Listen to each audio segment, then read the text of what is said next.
you doing here? You don't listen very well. I believe we handed down a royal edict to close the quarry, did we not?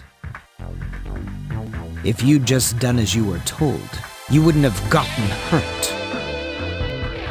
So spare me the lecture. Just do as Lord Maguire asks. You... I'd wondered what had become of you, but I'd never imagined.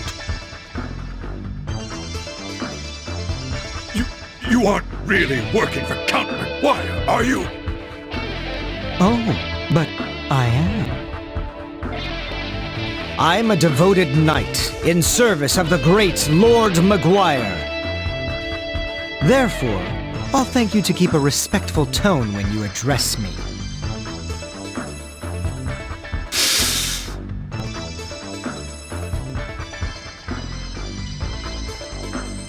Who goes there?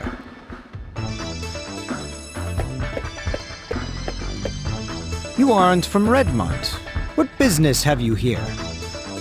Adol gave his name and explained the circumstances of his arrival in Felghana. A friend of Dogi's? I never thought he'd come back, and certainly not now. No matter. Lord Maguire's orders were explicit regarding the closure of the quarry. If you've come to lead this old man out of here, then I suggest you do so immediately. Wait! What about Eleanor?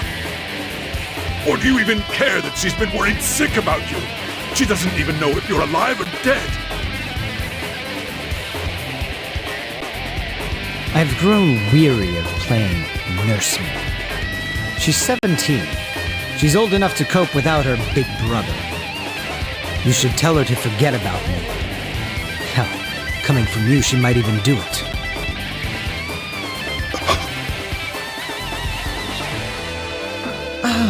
But where are my manners?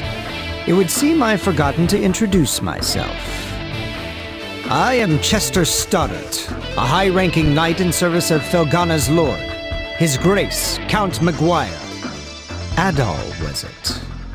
As an adventurer, I know you may be tempted, but I'd advise you not to get involved in our politics. That is, of course, unless you are eager to die.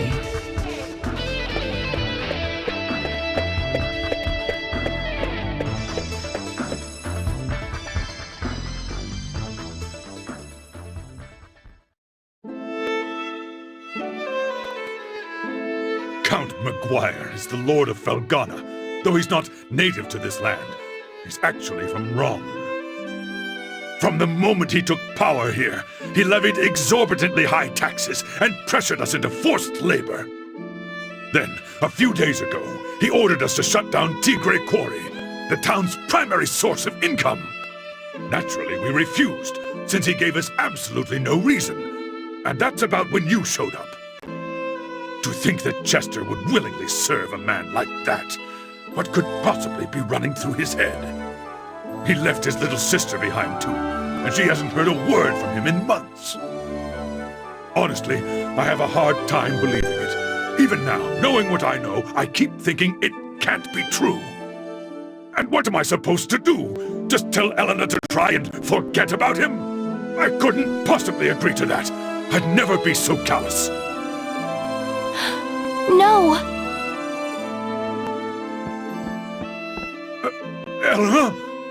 How long have you been listening? I heard you made it home from the quarry, and that you were hurt. So I thought I'd stop by to check on you. And I overheard your whole conversation. I'm sorry. Eleanor!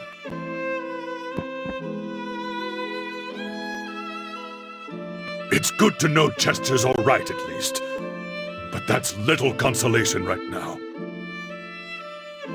Ever since they were orphaned 12 years ago, those two have really watched out for one another. Up until about 3 years ago, they lived at my house, and I'd always put Chester in charge whenever I was away. I figured it would teach him to be a responsible young man, though, honestly, I never did get the hang of raising him. Adol, could I persuade you to look in on Elena for me? Right now, I think she might find it easier to open up to an impartial third party.